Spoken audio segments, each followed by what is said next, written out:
ನಮಸ್ಕಾರ ರೈತರೇ, ಬನ್ನಿ ನಾವು ಈಶ್ವರನ ದರ್ಶನ ಮಾಡೋಣ. ಸರ್ ಇಲ್ಲಿ ಭಾಳ ಹೇಳಿದರು ಈ ಸ್ವಾಮಿ ಬಗ್ಗೆ, ಹಾಗಾಗಿ ನಾವು ಆ ಸ್ವಾಮಿನ ದರ್ಶನ ಮಾಡೋಣ. ನೀವೆಲ್ಲರೂ ದರ್ಶನ ಮಾಡಿ, ನಾನೆಲ್ಲ ರೈತರಿಗೆ ಒಳ್ಳೆಯದಾಗಲಿ. ಓಂ ನಮಃ ಶಿವಾಯ, ಓಂ ನಮಃ ಶಿವಾಯ.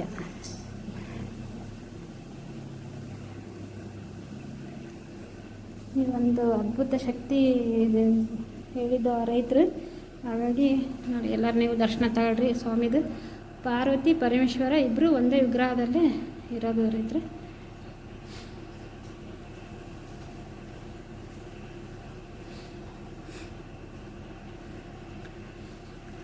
ಒಂದ್ಸರಿ ರೈತರನ್ನ ಕರ್ಕೊಂಬಂದು ಮಾತಾಡಿಸಿ ನಿಮಗೆ ಇದ್ರ ಬಗ್ಗೆ ಮಾಹಿತಿ ಕೊಡ್ತೀನಿ ನಾನು.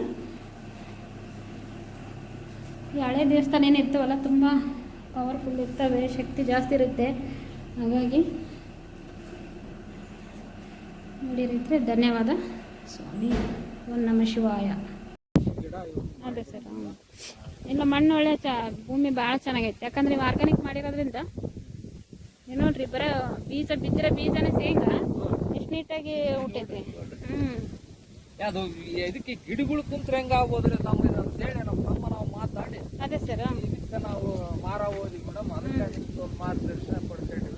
ಇದೇ ನೀರು ಭಾಳ ನಿಲ್ತತನ್ ಸರ್ ಇಲ್ಲಿ ಬಂದ್ರೆ? ಸ್ವಲ್ಪ ಇಲ್ರಿ, ಇದು ಸ್ವಲ್ಪ ಮಾನ್ಯ ಲೀಕ್ ಆಗಿಬಿಡ್ತು ಪೈಪ್. ಅದ್ರಾಗ ಇದು ಬಹಳ ಸಮಾಧಾನ ಮಾಡಿಸಿದ್ನಿ ಮೇಡಮ್. ಘಾಟ್ಗಳು ನೆಲ್ಲ ಹಾಕಿ ನೆಲ್ಲು ಬೆಳೆಸಿದ್ರವಲ್ಲ, ಇಲ್ಲಿ ಸ್ವಲ್ಪ ತಗ್ಗ ಆಯ್ತು, ಒಂದ್ ಸ್ವಲ್ಪ ಲೆವೆಲ್ ಮಾಡಿಸ್ಕೊಂತೀನಿ. ಇದು ಸ್ವಲ್ಪ ಈ ಕಡೆ ಮಣ್ಣು ಎಳ್ಸ್ಕೊಂಬಿಟ್ರ ಇದು ಲೆವೆಲ್ ಆಕತ್ತೆ. ಇಲ್ಲ ಮೇಡಮ್, ಒಂದ್ ದಿವಸ ನಾನು ಕಲ್ತು ಎಳ್ದು ಹಿಂಗ್ ಒಟ್ಟು ಹಿಂಗ್ ದೊಡ್ಡ ಮೇಡಮ್, ನೀರ್ ಹಿಂಗ್ ಹೋಗ್ಬೇಕು. ಒಟ್ಟು ನೀರ್ ನಿಲ್ಬಾರ್ದು. ನೀರ್ ನಿಂತ್ರ ಕೊಳೆ ರೋಗಗಳು ಗಿಡ ವರ್ಕ್ ಕೊಟ್ಬಿಟ್ರ. ಸರ್ ನಮಸ್ಕಾರ ಸರ್, ಮಾತಾಡ್ರಿ. ನಾವು ಅಗ್ರಬೊಮ್ಮನಹಳ್ಳಿಯಿಂದ ಬಂದಿದ್ದೀವಿ, ಶಾರದಮ್ಮ ಅಂತೇಳಿ. ಈಗ ನಿಮ್ದು ಹೊಸ ಐಡಿಯಾ ಏನ್ ಬೆಳೆದಿದ್ರಿ ಫಸ್ಟಿಗೆ? ಶೇಂಗಾ ಹಾಕಿದ್ರ? ಆರ್ಗಾನಿಕ್ ಒಳಗಡೆ ಬೆಳೆದಿದ್ರ? ಎಷ್ಟಾಗಿತ್ತು ಸರ್? 35 ಚೀಲ ಆಗಿತ್ರ? ಚೆನ್ನಾಗಿತ್ರ? ಆರ್ಗಾನಿಕ್ ಮಾಡಿದ್ ಬೇಜಾರಾಗಿಲ್ಲ? ಏನಿಲ್ರಿ ಮೇಡಮ್, ನಾವು ಅದಕ್ಕೆ ಮಾರಿ ಅದೇ ಆರ್ಗಾನಿಕ್ ಮಾಡಿದ ನಂತರ ನಿಮಗೆ ಖುಷಿ ಆಗಿರೋದ್ರೆ ಮತ್ತೆ ಆರ್ಗಾನಿಕ್ ಮಾಡ್ಬೇಕು. ಈ ಭೂಮಿಗೆ ಕೆಮಿಕಲ್ ಹಾಕ್ಲೇಬಾರ್ದು. ಓಕೆ ಸರ್, ಬಹಳ ಚೆನ್ನಾಗೈತೆ ಸರ್. ಭೂಮಿ ನೋಡಿದೆ, ಮಣ್ಣೆಲ್ಲ ಬಹಳ ಫಲವತ್ತೈತೆ. ಹಾಗಾಗಿ ನೀವು ಆರ್ಗಾನಿಕ್ ಮಾಡಿರೋದು ನನಗೂ ತುಂಬಾ ಖುಷಿ ಆಯ್ತು. ಹಾಗಾಗಿ ಈ ಮುಂದೆ ಏನೇನ್ ಬೆಳೆ ಮಾಡಕಂತ ಮಾಡಿರಿ? ಪಪ್ಪಾಯಿ, ಅಡಿಕೆ ಹಾಕನಂತ. ನಿಮ್ಮ ಏರಿಯಾದಾಗ ಇನ್ನ ಯಾರು ಮಾಡೇ ಇಲ್ಲ? ಯಾರು ಮಾಡಿಲ್ಲ. ನಿಮ್ಮ ಊರು ತಾಲೂಕು? ನಮ್ದು ಮರಮ್ನಳ್ಳಿ ಪಟ್ಟಣ ಪಂಚಾಯತ್ ಮರಮ್ನಳ್ಳಿ, ಬೇನ್ಕೇರಿ ಡಣಕೇರಿ ಗ್ರಾಮ. ಇದು ಇರ್ತಕ್ಕಂಥದ್ದು ಹೊಸಪೇಟೆ, ವಿಜಯನಗರ ಜಿಲ್ಲೆ. ಓಕೆ ಸರ್, ಓಕೆ, ಬಹಳ ಥ್ಯಾಂಕ್ ಯು ಸರ್. ನಿಮ್ಗೆ ಏನ್ ಹೇಳಕ್ ಇಷ್ಟಪಡ್ತೀರಪ್ಪ? ಯುವಕರು ನೀವು ಆರ್ಗಾನಿಕ್ ಮಾಡ್ಬೇಕು, ಒಳ್ಳೆ ಒಂದ್ ಯೋಚನೆ ಮಾಡಿರಿ. ಯಾಕಂದ್ರೆ ನಾನು ಇವಾಗ ಇವ್ರನ್ನ ಬಿಟ್ಬಿಡ್ತೀನಿ, ಇವ್ರನ್ನ ನಿಮ್ಮನ್ನ ತಗೊಂತೀನಿ. ಯಾಕಂದ್ರೆ ನೀವು ಯುವಕರು ಬದಲಾಗಬೇಕು ನನ್ನ ಪ್ರಕಾರ. ಹಾಗಾಗಿ ಆರ್ಗಾನಿಕ್ ಮಾಡೋರಿಗೆ ಏನ್ ಹೇಳ್ತೀರಾ? ಮಾಡ್ರಿ, ಆರ್ಗಾನಿಕ್ ಮಾಡಿದ್ರೆ ಒಳ್ಳೇದು. ಯಾಕಂದ್ರೆ ನೀವೆಲ್ಲ ಆಲ್ರೆಡಿ ಶೇಂಗಾ ಬೆಳೆದ್ ಬಿಟ್ಟಿರಿ, ಆರ್ಗಾನಿಕ್ ಮಾಡಿ. ಹಾಗಾಗಿ ಒಳ್ಳೆ ಲಾಭನ ನೋಡಿದಿರಿ ಕೂಡ. ಒಟ್ಟೆಲ್ಲ ಚೆನ್ನಾಗ್ ಬಂದೈತಿ. ದನಗಳಿಗೆ ನಿಮಗೆ ಲಾಭನ ಆಗೈತಿ, ವಿತ್ ಆಮೇಲೆ ಏನಂದ್ರೆ ಖರ್ಚುಗಳ ಕಡಿಮೆ ಆಗೈತಿ. ದನಗಳಿಗೆ ಮೇವು ಚೆನ್ನಾಗೈತಿ. ಇಲ್ಲಿ ಏನಾಯ್ತು, ರೈತರು ಬದುಕೇನ್ರು, ಕಂಪ್ನಿಯವರು ಬದುಕೇನ್ರು, ನೀವು ಬದುಕಿ. ದನ ಕರುಗಳಿಗೆ ಕೂಡ ಒಂದು ಆಹಾರ ಆಯ್ತು, ಹೌದ್ರಾ? ಏನ್ ಲಾಸ್ ಆಗಿಲ್ಲ. ಈಗ ರೈತರಿಗೆ ಏನ್ ಹೇಳಕ್ ಇಷ್ಟಪಡ್ತೀರಾ ಯುವಕರು? ನೀವು ಆರ್ಗಾನಿಕ್ ಮಾಡ್ರಿ ಅಂತ ಹೇಳ್ತೀರಾ? ಓಕೆ ಓಕೆ ಸರ್, ಬಹಳ ಧನ್ಯವಾದ. ನೀವು ಯೂಟ್ಯೂಬ್ ಚಾನಲ್ ನೋಡಿ ನಮ್ಮನ್ನ ಕರೆ ಕಳ್ಸಿದೀರಾ ಅಣ್ಣ, ಬಹಳ ಖುಷಿ ಆಯ್ತು ನನಗೆ. ಇದು ಒಂದು ವಿಡಿಯೋ ನೋಡಿ ರೈತರು ಇನ್ನೂ ಸ್ವಲ್ಪ ತಿಳ್ಕೊಳ್ಳಿ, ಹೌದಲ್ರಿ?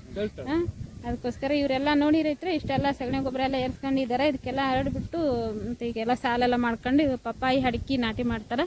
ಇವರಿಗೆ ಪೂರ್ತಿ ಆರ್ಗಾನಿಕ್ ಮಾಡ್ತೀವಿ ಮೇಡಮ್. ನಾವು ಯಾವ್ದು ಮಾಡಲ್ಲ. ನಿಮ್ಮೊಂದು ಮಾರ್ಗದರ್ಶನ ಬೇಕನ್ನೋದಕ್ಕೆ ಇವ್ರಿಗೆ ವಿಸಿಟ್ ಮಾಡಿದ್ವಿ ನಾವು ಸ್ಟಾರ್ಟಿಂಗ್. ಹಾಗಾಗಿ ಪ್ರತಿಯೊಬ್ಬ ರೈತರು ಸಾವಯವ ಕೃಷಿ ಮಾಡಿ. ಎಷ್ಟು ಟನ್ ತಗೊಂಡಿದ್ರಿ ಸರ್? ಕಬ್ಬು ಎಷ್ಟು ಟನ್ ಬೆಳೆದಿದ್ರಿ? 110 ಟನ್ ಬೆಳೆದಿದ್ರಿ. 110 ಟನ್ ಸಾವಯವ ಜಾಸ್ತಿ ನೀವು ಬಳಸಿರೋದ್ರಿಂದ ಒಳ್ಳೆ ಇಳುವರಿ ಸಿಗುತ್ತೆ.